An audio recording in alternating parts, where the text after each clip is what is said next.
Hey everybody, welcome to Bura Tech. In this episode, I'm going to be talking about Udemy's old layout and why it's potentially better than the layout that it has today. Alright, so one thing we need to talk about before we start this video is that I made a huge video yesterday. It was about 38 minutes long, and what I did is I dissected a Shark Tank pitch that was an e-learning company. I was very excited about it. But here's the thing, YouTube basically blocked all of the footage because I basically did kind of voiceover of the episode here. And because it was copyright, it was blocked. So what I'm going to have to do is kind of reformat that in a different way. And that's going to come out on Saturday. So if you're wondering why there wasn't a video uploaded yesterday, that's the reason why. But anyway, let's get to today here. So as you can see, Udemy is down quite a bit by, for almost 5% here. And you can see here that if we have a 5-day here, it's down 3%. And the month here, if we take it from the top, we're down 15%. And again, down 11% since the IPO. I don't think the 6 month, oh, maybe it does here. Yeah, no, maybe about 10% down from the IPO. So that's essentially what's happening today. Of course, though, it's kind of interesting. Everything here is a little bit up. And, let's take a look at Bitcoin. Because why not, right? So Bitcoin if we click on this chart here, we go back to the last 14 days, right? We had a huge drop, and then the 30 days, we're still down from the highs of 68,000, but we're probably going to get back up there unless something else happens. I think everyone is worried about the variant, but from what I understand, there isn't too much to be concerned about. And I'm hoping that's the case because everybody is tired of this pandemic, including me. But anyway, let's hope for the best news there. Again, one of the things is that if the world does lock down, I do expect Udemy to go up quite a bit because it really did boost e-learning sales. And I'll be doing a whole other video about that. But today, I want to talk about Udemy and the Wayback Machine. Okay, so if you don't know, the Wayback Machine is basically an internet archive where it takes different sites and snapshots of different sites over time. It's very, very good. I really do like that. You can actually see some of the early days here. And what I'm going to do is eventually I'm going to go over a deep dive of all of the different changes here on the Wayback Machine. But I do want to talk about the stuff from the early days here. So I think this is, where's the one here? No, it's, okay. So, if we go back to, this is kind of when I went on the platform. That's pretty much the same anyway.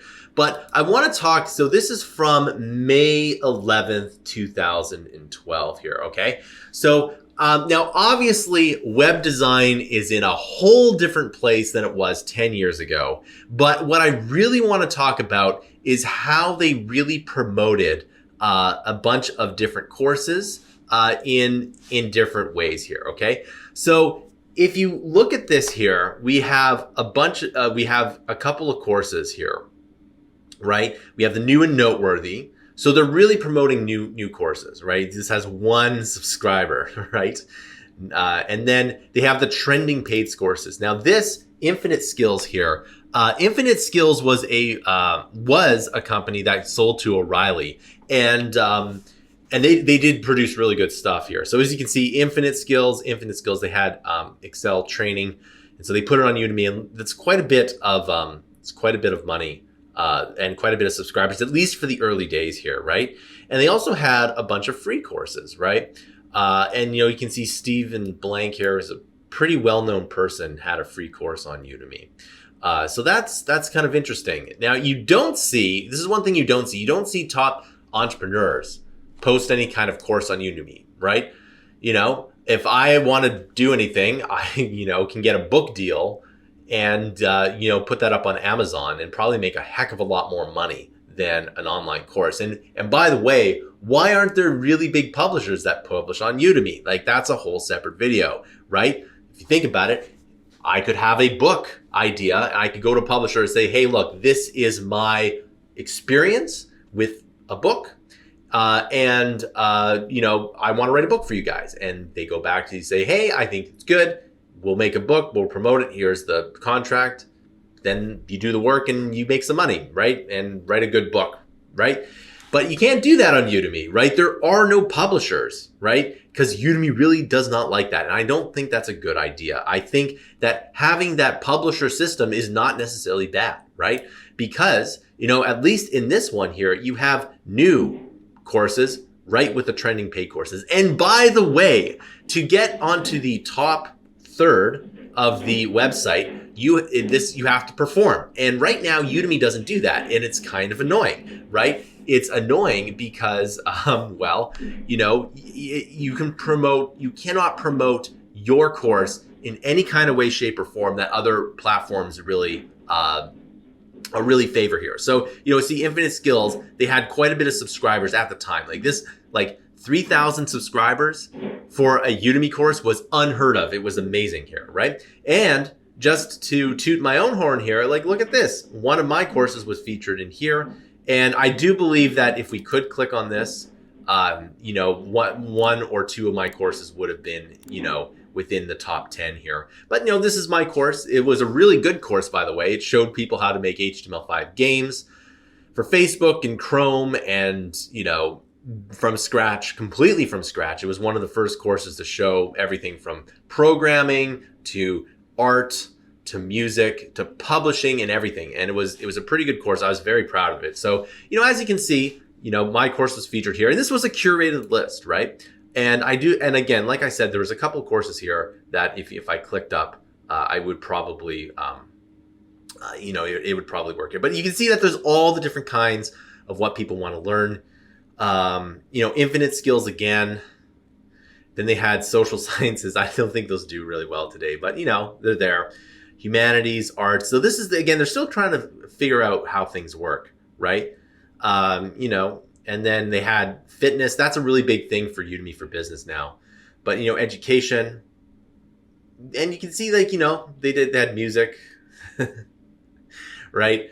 And so there you go. That is the course here. And I think the biggest takeaway from this is, the biggest takeaway is that to get onto this spot, you needed to have sales, right? And I think this one was the course that made the most money here. And really, they should promote that, but they don't today. Now, let's fast forward a few months here to September, and they completely redesigned everything. Now, I don't think this design lasted for very long, but, there's one of my courses, which is fantastic. But you can see here that, they had the top enrollments, and it's basically a numbers game here. And as you can see, in the few short months, that 3,000 went up to 10,000. And, you see that all of these here, very, very good, quite good growth.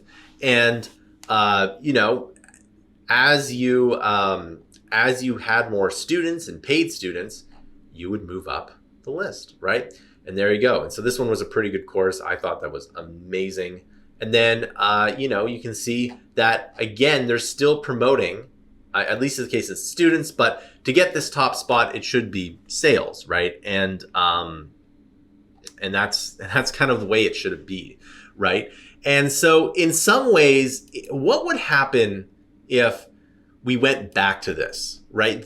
Back to this idea that the top spot was the one that made the most money. Well, what would happen is that companies, and perhaps even publishers, they would promote the book, use advertising with the book, use their list for the course, I guess, to get that spot. And then all of those efforts would be leveraged by everybody on the platform. Now, if this sounds interesting or, common sense, that's right, because other marketplaces like Amazon, Amazon's its own kind of thing, but the App Store and Steam definitely work like that, right? If you have the top sales, you're going to be in the top spot. And guess what?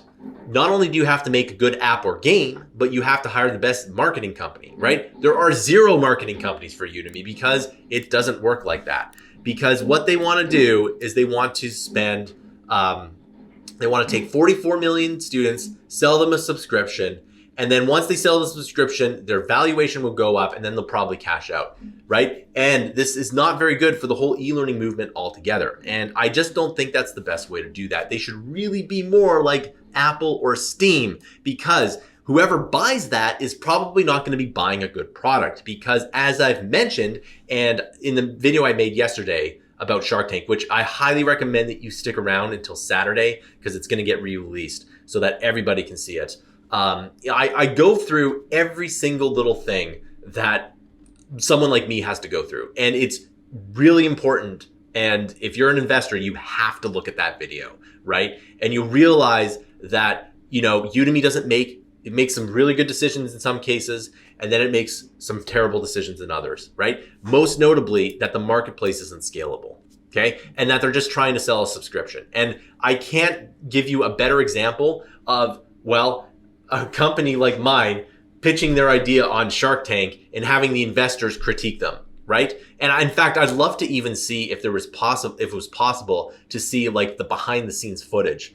Because like with Shark Tank, they have a huge editing process, right? So the pitch might be 7 minutes long, but in reality it could take 30 minutes, right, of actual dialogue, because it is a show, right?